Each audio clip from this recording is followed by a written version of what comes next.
Shalom, people out there, man. Shalom. Most high in Christ bless. Most high in Christ bless. We out here today, man, to truly show that us so-called blacks, Native Americans, and Latinos are the Israelites the Bible speaks of. Now we're going to show that there's some scriptures that we do have today, and I hope y'all can join in, tune in, and we can open your eyes. First thing we're going to go to John 8 and 32. The book of John, chapter 8, verse 32. And ye shall know the truth, and the truth shall make you free. Reason why we brought that out first, just to show everybody, you know what I mean? Like, we've been lied to, and without the truth, you're going to stay in the darkness, and we're trying to bring light to people today to show that we are the Israelites and we are the people of the Bible, that the Bible speaks of. So from there, we're going to go to Isaiah 58 and 10. The book of Isaiah, chapter 58, verse 10. 58? Maybe that was a mix-up. I said we go to book of Slakia. It's chapter 28, verse 10.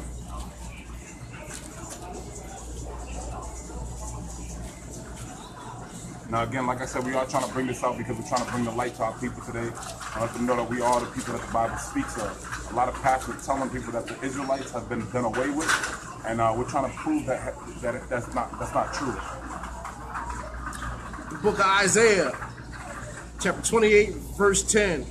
For precept must be upon precept, precept upon precept, line upon line, here a little and there a little. Right.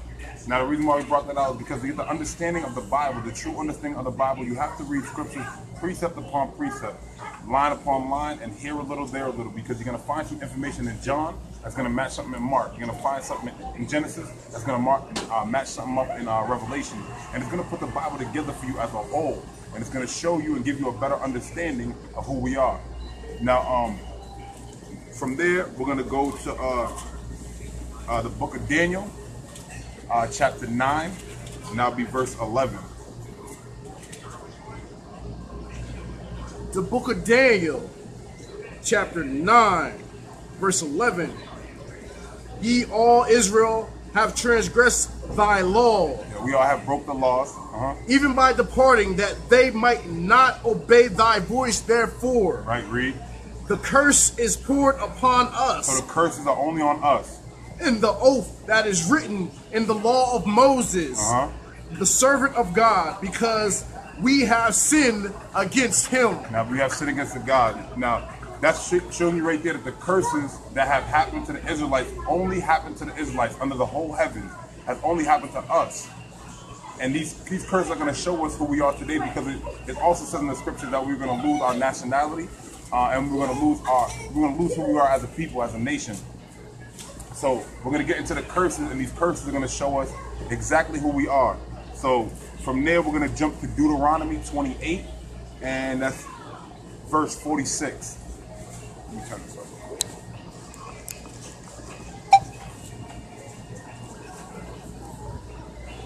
The book of Deuteronomy, chapter 28, verse 46. And they shall be upon thee for a sign and for a wonder, and upon thy seed forever. So these curses that are on the Israelites, they said it's going to be upon us for a sign and a wonder, because we're going to lose our nationality and lose who we were as a people. So these curses today are going to show us who we are as Israelites, and as we are the people chosen in this Bible, God's chosen people. So we're going to get more into this, and now we're going to go to verse 37. The book of Deuteronomy, chapter 28, verse 37. And thou shalt become an astonishment, and a proverb, and a byword among all nations, whither the Lord shall lead thee. Now, so we were put in captivity, and he said we're going to be a proverb, and a byword, meaning we're going to be called spicks, niggas, wetbacks, what's some other names? Coons. We're going to be called these names. We're going to be called other names other than our true nationality. We're also named after the lands. We're called African American. Right. Africa is named after a white man, Leo Scipio Africanus, and America is named after America Vespucius. So we have become that byword. We are known, Puerto Ricans are known as Puerto Ricans, which means rich port. So you're named after a rich port. It's also said that we will become a proverb. You know, we have become a proverb. They say that if you want to hide something from blacks and Hispanics, all you got to do is put it in a book. You know, so we here and we in this book so that we can profess this to you, so that you can get a better understanding of what we're talking about. Or what this Bible is talking about, rather. Exactly, and the thing is, like I said earlier, like I mentioned earlier, a lot of the pastors saying the Israelites have been done away with. The chosen people from the Most High God above has chose us, and a lot of pastors are going to tell you that we've been done away with, but we have not been done away with. And these curses right here, like I said, have been poured upon us as a sign to show who we are. So from there, we're going to jump to verse 16. The book of Deuteronomy, chapter 28, verse 16. Cursed shalt thou be in the city, and cursed shalt thou be in the field. So you hear that, cursed in the city and cursed in the field. Now I bring this out because us blacks, Latinos, Native Americans, we were slaves no matter where we were in this world. Now we in America, we had our African Americans that were in cotton fields. Puerto Ricans, we were actually in sugarcane fields. Who else? It's Trinidad, Tobago. They were cutting tobacco, and they're actually named after tobacco. Tobago means tobacco. Right. You know, if you were in Mexico, you were harvesting corn, or you were harvesting cactus so they could make tequila. You know, so we were cursed in the fields, and we are also cursed in the city. You know, you can see it right now today. We're the last one's hired, first one's fired. You know, we're being shot down by the police, and nobody's being held accountable for that. So we are living these curses right now. We curse in the city and we curse in the field. And if you go out to somewhere like where some more rural area where the clan is, we still cursed, and they hate us. See, and that's a good point. I mean, it's like you said, it's cursing the city. Like no matter where we go in the cities today, we're being shot down, we're being killed, we're being murdered. When we were back in slave days, we were being taken away. Our children were being taken away from us, and these are the curses that have been poured upon us from the Most High God because we have chosen to not follow His law, statutes, and commandments. Now we're trying to bring this out because we're trying to get our blacks, Latinos, and Native Americans to come back to these law, statutes, and commandments. Because if we don't follow these law, statutes, and commandments, we're going to be lost as a people and lost as a nation. And in these last days, especially, we got to come back to the Most High God. Now, from 16, we're going to go to verse 64. It's going to get a little more deeper in here and show exactly what other curses were poured upon us from the Most High God because we were going against Him. Deuteronomy chapter 28, verse 64. And the Lord shall scatter thee among all people from the one end of the earth even unto the other. And thou shalt serve other gods, which neither thou nor thy fathers have known, even wood and stone. And that's a great thing right there because our forefathers, that one that we come from, they didn't know other gods. They didn't know this excuse me. We didn't Salakia. We didn't know this God that we go to Christian churches today. We see this white man with straight hair and blue eyes. This is not the God that our forefathers have known. So, and it says wood and stone. When you walk around a Catholic church or Christianity, they carry around that wood cross, and that's a symbol of God. That's a symbol of God. And our forefathers, that's not something they worship before. Now, now when he says stone, now we got some of our brothers and sisters that are Islam. They represent Islam. Now Islam they worship, what is that? The cobblestone. They make a pilgrimage. They're supposed to once in their life, and they go there and they pray to a rock that's in a box over there in the middle of Mecca. You know? And this is the curse that's going to be poured upon us. We were going to end up in different lands, and we were going to actually worship other gods. And this is the thing these are things that are prophesied 2,000 years ago that is happening to us now. Because we, again, it always comes back to the law, statutes, and commandments. Because we chose not to follow these laws, these are the curses that were poured upon us. Now from 64, we're actually going to go to verse 68. And it's going to get a little more deeper. The book of Deuteronomy, chapter 28, verse 68. And the Lord shall bring thee into Egypt again with ships. Now when it says Egypt, it's not talking about Egypt as the place Egypt. Now when it says Egypt, Egypt is actually a word for the house of bondage. And I think we can go to Exodus 20 and 12. But that's actually the word for, it means house of bondage. So when he says that he's going to bring us into Egypt, it's actually talking that he's going to bring us into the house of bondage once again. It's Exodus 20 and 2.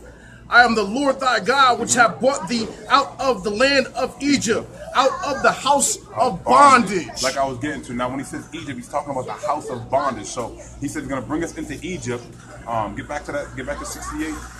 And the Lord shall bring thee into Egypt again with ships, by the way whereof I spake unto thee. Thou shalt see it no more again, and thou shalt and there you shall be sold unto your enemies for bondmen and bondwomen, and no man shall buy you. Now you see, during the slave trade, our people were brought over here with ships. We were brought over here by ships, in ships, to a land that we were not known, a land that was not to us. Now, when we were brought over here, we were held in shackles. We were held in we'll get back to that again. We said he's going to bring us into the house of bondage. Excuse me, Salakia. We're going to be brought into the house of bondage, and we're going to be put into slavery because we didn't want to follow these laws, statutes, and commandments. Now, this is the reason why we're in slavery today, because we didn't want to follow these laws. And this is what it's going to come down to. And until we get back to these laws, statutes, and commandments, the Most High God has turned his back on us, and we're going to continue to be in slavery until we come back to the Most High God. Now, from 68, we're actually going to go to verse 48, and it gets a little more into detail about what kind of slavery and what else would happen to us as a people with these curses. The book of Deuteronomy, chapter 28, verse 48. Therefore shalt thou serve thy enemies, which the Lord shall send against thee in hunger, and in thirst, and in nakedness, and in want of all things. And he shall put a yoke of iron upon thy neck until he have destroyed thee. Now, if you see, that's one of the big scriptures that I like to go to, because as you can see, as a nation, we don't own anything. As a people, we don't own anything. So we actually have to go to our enemies for food. If we're hungry, we have to go to these stores. We have to go to these Targets. We have to go to Walmarts. We have to go. We don't grow our own food as a nation anymore. Now, for thirst, we have to go to these stores. And we have to be able to buy these drinks because we can't produce our own water. We're not able to produce our own juices. We're not able to produce our own stuff. Not even in clothes. Now, we have to go to Polo stores. We have to go to Timberland stores. We have to go to Save-A-Lot. Walmart. We have to go to all these stores. So we have to get our own clothes because we don't own anything anymore. Because as a nation, we were broken down and we were destroyed and we were put in captivity. We still broken. I mean, that's when they took the yokes of iron off. You know, we don't crazy. know who we are. Right. We got to go back to finding out who we are through these scriptures. And the only way we are is if we go back to these laws, statutes, commandments, and seek the Lord daily. And like that, like the scripture said, it said, get to the yokes of iron. It said we're gonna have yokes of iron around our necks. We were gonna be when we put into slavery. When we came over here, we were in chains. We had yokes of iron around our necks, and it said they're gonna leave it on us until we destroyed it. And even when they took the chains and the yokes of iron off, we were still destroyed as a people. Instead of actually moving on as a nation, we actually went back to the fields because that's the only thing we knew. And that's the one thing we got to come out. Now we've been destroyed as a people and lost our culture. We lost our nationality. We lost who we were as a people. And this is what we have to come back to. And this book, like I said, is going to be poured upon us as a sign. So we would understand who we were in these last days, to know that we were the Israelites and we are the people that God has chosen. Now, the last verse that we all going to get into is verse 49. And it's another strong verse, and it shows, again, it gets a little more into detail of how we are and what signs that we can see that show that we are the Israelites. The book of Deuteronomy, chapter 28, verse 49. And the Lord shall bring a nation against thee from far, from the end of the earth, as swift as the eagle flieth, a nation whose tongue thou shalt not understand. As swift as an eagle flieth. Now, everybody from the time we were in Jerusalem, anybody that put us in captivity, their flag exalted was an eagle. Now, for example, who was Roman, Spain, Germany, right? Yeah. Germany, America. All their flags have represented of an eagle. As swift as an eagle flieth.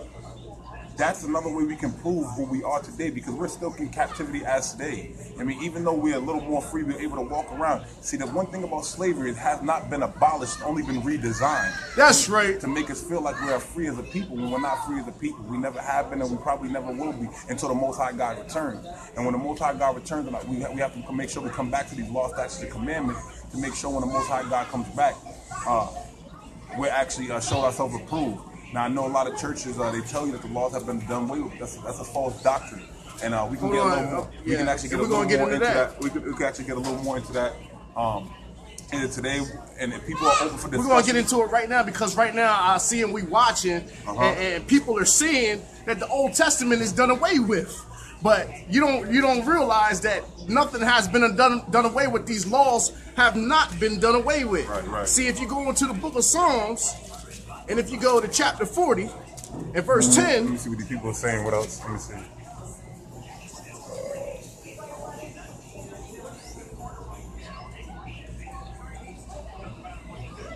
Now you're about to get into some of the laws, because a lot of people, a lot of people are saying these laws are done away with. That's a false doctrine.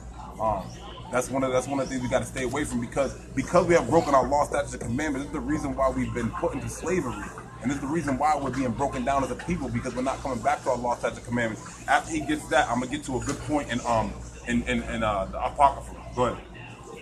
The book of Psalms, chapter 40, verse 7. Then said I, lo, I come in the volume of the book. It is written of me. Right. That doesn't mean that some of it is written of him. That means the whole book is written of him. Right. So now we're going to go into the New Testament. We're going to go to the book of Hebrews. Bring it out. The book of Hebrews, chapter 10, verse 7. Now what does that say? It says, then said I, lo, I come in the volume of the book. It is written of me to do thy will, O God. So that lets you know right then and there that he's coming with you from the New Testament, from the Old Testament. Now, these laws are to keep you in order, so why would these laws be done away with? But what you don't understand is the only law that is done away with is the sacrificial law. And we're going to get into that in another topic later, in another video later. Right. But you need to pick up this Bible and get the proper understanding instead of worried about what the preacher is teaching you. Right.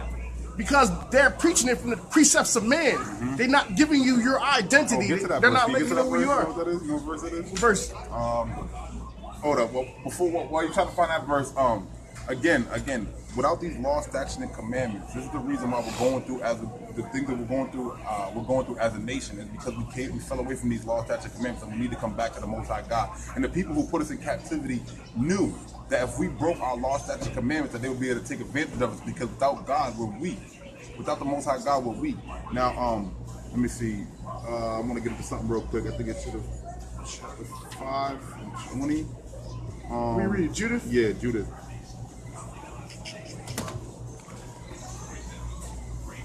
Oh, all right. So now I'm gonna read something real fast. This is how you know that the people who put us in captivity, they knew as a people, if we sinned and we got away from the Most High God, that we would actually be weak as a people. Now, this is the book of Judah. This is chapter 5, verse 20. Now, therefore, my Lord and Governor, if there be any error in the people and they sin against their God, let us consider that this shall be their ruin. Now it says if we should sin against our God, this should be our ruin, because if we sinned against our God, we were going to fall as a people. Before, at one time, if you actually do your history, Israel was one of the running nations. We ruled everything. We produced the best things because we had the Most High God behind us. Now I'm gonna go from there, and so it should be our ruin. And let us go up, and we shall overcome them. Now they knew if we sinned as a people that they would be able to overcome us. And that proves a good point, because we fell away from these laws, statutes, and commandments. They were able to take advantage of us. Now it says, but if there shall be Salakia, it says, but if there be no iniquity in their nation, let my Lord now pass by. Because they knew if we kept our law, statutes, and commandments, they would have to go by, because we'd be so strong as a people and so strong as a nation, no one could conquer us. By the least of the Lord defend them, and their God be for them. Because now that we committed these law, statutes, we broke these law, statutes, and commandments against the Most High God, we are weak. We are weak, and we will be strong. And because because we made these mistakes and we broke these law, statutes, and commandments, and because we keep continuing to break these law, statutes, and commandments, we continue to stay in the low state that we're in, and we need to stop that. We got to come back to these laws. And it says, and we have become a reproach before all of the world. And because they knew they couldn't approach us if we kept our law, statutes, and commandments. And this is the reason why we got to come back to these. Matter of fact, what was I just thinking about? the laws. Yeah, no, we were just talking about the laws, but there's actually a lot. There's a lot of things we could touch base on. I'm gonna read some of these comments because while I'm talking, it's kind of hard to read the comments at the same time. But we can get into it again. Actually, the next video will be about the law, statutes, and commandments, so we can get into that. Not only that, but I know a lot of people think that we're the Gentiles, and we're not the Gentiles. The Lord has never made a covenant with the Gentiles. He's only made a covenant with Israel. Well, we're not the natural Gentiles. Yes, with we're not the natural Gentiles. See, at one point we were actually put into captivity, and we were called Gentiles because we fell into the ways of their law. Their philosophy, their traditions, and that's one thing over in the Bible you see that the Most High God talks about. Don't follow their traditions. Don't follow them as a people. Stay away from them. Don't partake in the sin. Be separate. These are the things that the Most High God was warned us about. Because if we continue to do these things and we continue to follow these philosophies, continue to worship these other gods, we're going to fall as a people. And this is one of the big things we're trying to come back and we're trying to show people. We're trying to wake up people and show them that we are the true Israelites. And I hope through these curses you were able to see that and evaluate these curses and show you that we are the Israelites due to these curses. A lot of the things that we went over to was actually in Deuteronomy chapter 28, 15 to about 68. That will actually show you, those are where all the curses are, and that will show you who we are as a people. For those who follow, I don't know if you follow around the Bible, if you guys are going to follow with the Bible, and just listened on. Again, the verses are Deuteronomy 28, and that starts at verse 15, and the curses go up to 68. Now read those curses, and I'm telling you, a lot of them are going to hit home, because that's you. That's who we are as a people. I know you want to get into something. Actually, we're going to show you how us, the Jews, actually became Gentiles. And we're in the book of 2 Maccabeus chapter 6. And it says, not long after this, the king sent an old man of Athens to compel the Jews to depart from the laws of their fathers and not to live after the laws of God. Right. So if you think the laws is done away with, this is why we're being punished. Y'all need to scratch that right there. Matter of fact, wait. And to pollute also the temple in Jerusalem, and to call it the temple of Jupiter Olympus, and that in Garzarim of Jupiter, the defender of strangers, as they did desire that dwelt in the place. The coming in this mischief was sore and grievous to the people. Verse 4, for the temple was filled with riot and reveling by the natural Gentiles, who dallied with harlots and had to do with women within the circuit of the holy place, and besides that brought in things that were not lawful. The altar also was filled with profane things, which the law forbiddeth. Therefore was it lawful for a man to keep Sabbath days of ancient fasts, or to profess himself at all to be a Jew. And that's a great point right there, because nowadays a lot of people are saying that the Sabbath, we don't have to keep the Sabbath on anymore, because the Christ died for that. Now when Christ died for that, we'll get into it in another video, but when Christ died for that, he actually died for the sacrificial law. That's the only thing. He died so we had repentance and we didn't have to sacrifice animals anymore. And you can actually read that in Hebrews chapter 9. That actually gets into it, and it will show you that by the blood of him, we do not have to actually do sacrifice to repent anymore. Now, another script I do want to get into. I don't want to keep everybody up, and I don't want to keep you too much of your time. But we're actually going to go to the book 2 Kings, chapter 17, verse 37. And the statutes, and the ordinance, and the law, and the commandment, which he wrote for you, you shall observe forevermore. Forevermore. These laws, these statutes, and commandments, you shall observe forevermore. And ye shall not fear other gods. So this is the same thing he talked about in the 10 Commandments. Don't follow any other gods. Follow him. Don't idolize any other gods. Follow him. Don't break none of these laws, statutes, or ordinances that he has told us not to do. This is the thing that we should not break. And these things are with us forevermore. These laws are not going to be done away with, and these laws will never be done away with. And until our people as a nation come back to these laws, statutes, and commandments, we're going to be lost as a people. And we'll actually do a whole other segment about the laws at a further more time. But for now, we're gonna leave you with that. Again, the chapter Deuteronomy chapter 28, verse 15 to about 68. That's gonna show you the curses that have been put upon us. And with that being said, man, I hope we enlighten some of y'all, open some of y'all eyes. And that's it, man. May the Most High and Christ bless. Kum Yasharahla! Kum Yasharahla! Kum Yasharahla! Kum Yasharahla! Kum Yasharahla! Kum Yasharahla! We out of here, man. Most High Christ best. Bless. Shalom.